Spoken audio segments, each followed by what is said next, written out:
बंधन किसका होता है आप बताइए? मान के चलो पूछ रहे हैं हम आपसे, बंधन किसका होता है? भगवान का ना। अभी तक आपने सुना होगा गणेश जी का वंदना, सरस्वती की वंदना, राम जी की वंदना, पर गोस्वामी जी ने सावधान, न गणेश जी की वंदना की पहले, न मां भगवती शारदा की वंदना की, न राम जी की वंदना, न शंकर जी की वंदना, तो किसकी की? आहा, वर्णानामर्थ संघान,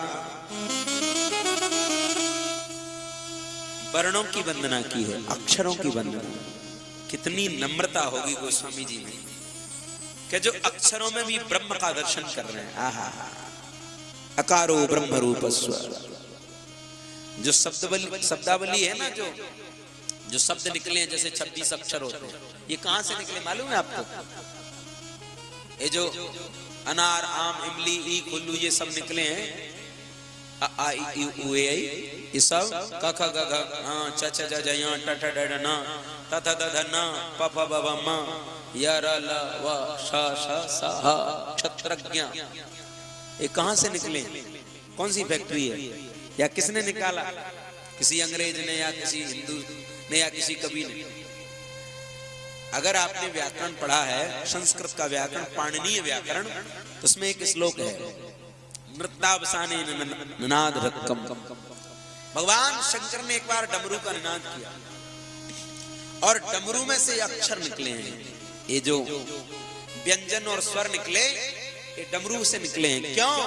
कि बिना व्यंजनों के, बिना स्वरों के न तो कोई प्रार्थना हो सकती है। मान के चलो शब्द ही नहीं होते तो आपको हमको कैसे बात, किसी का परिचय कैसे होता?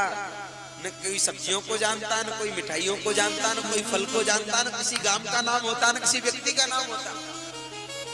पशुओं में इतनी प्रजातियां, सबके अलग अलग नाम, और उन सबके नाम का कारण है एक एक अक्षर का अर्थ है? तो गोस्वामी जी ने सबसे पहले अक्षरों की वंदना की। बोले अक्षर ही नहीं होंगे तो हम सरस्वती को, गणेश जी को जानेंगे कैसे? अक्षर ज्ञान होना तो जरूरी है। कुछ लोग मान के चलो कविता रटे या भजन रटे, अगर शब्द ज्ञान नहीं हो तो गड़बड़ी हो सकती है। अगर शब्द ज्ञान हो जाएगा कि शब्द का मतलब क्या है, तो वो गलत गा ही नहीं सकता, गलत बोल ही नहीं सकता, गलत सुन ही नहीं सकता। इसलिए अक्षर ज्ञान होना बहुत आवश्यक है।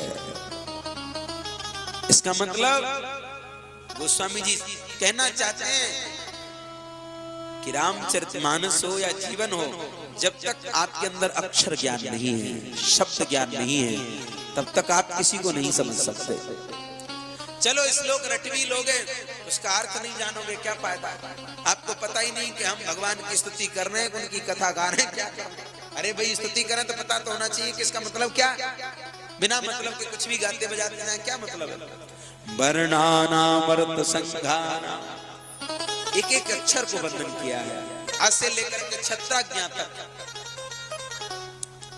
और देखिए जो 26 अक्षर हैं, उनमें भी कितना बड़ा सुंदर योग है। असे लेकर ज्ञा तक गणना होती है। आकार माने गोल। जब हम इस धरती पर आते हैं तो हम कुछ भी नहीं जानते, 0/0 होते हैं। परंतु आकार की यात्रा से चलते चलते चलते चलते हम ज्ञा तक पहुंच जाते हैं, यानी ज्ञानी हो जाते हैं। शब्दों को जब तक हमको समझ में नहीं आएगा, आजकल बड़ा दुर्भाग्य भारत का। आप कहेंगे कैसे? जो बच्चों को पढ़ाया जा रहा है ना स्कूलों में, समझाया नहीं जा रहा, रटाया जा रहा है। अब बताइए वीक नेम, मंथ नेम, ये डे नेम, वो खुद जब अक्षर ज्ञान हो जाएगा, उसको अंग्रेजी आने लगेगी तो वो खुद रट लेगा। उसको रटाया जा रहा है, उसको ये नहीं सिखाया जा रहा कि ये इसका ग्रामर है, ये तब तो उसको समझ में आएगा। उसको रटा देते हैं, फिर भूल जाते हैं, क्योंकि आजकल तो होमवर्क का जमाना है। वो कोचिंग वाला एक सब्जेक्ट को 3 साल तक चलाना है उनको, वीक नेम, मंथ नेम, क्योंकि छोटे छोटे बच्चे होते हैं, 2 महीने तक रटते हैं, फिर भूल जाते हैं, फिर मास्टर जी वही दे देते हैं। लो साहब यही चल रहा है। हमारे जमाने में तो नहीं था।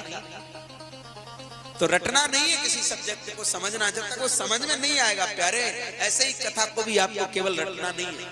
केवल सुनना नहीं है, जब तक समझ में नहीं आएगी कथा आपके किसी मतलब की नहीं। अगर नहीं आए तो आप हमसे पूछिए कि ये बात हमारी समझ में नहीं आई। पर कथा की एक मर्यादा है।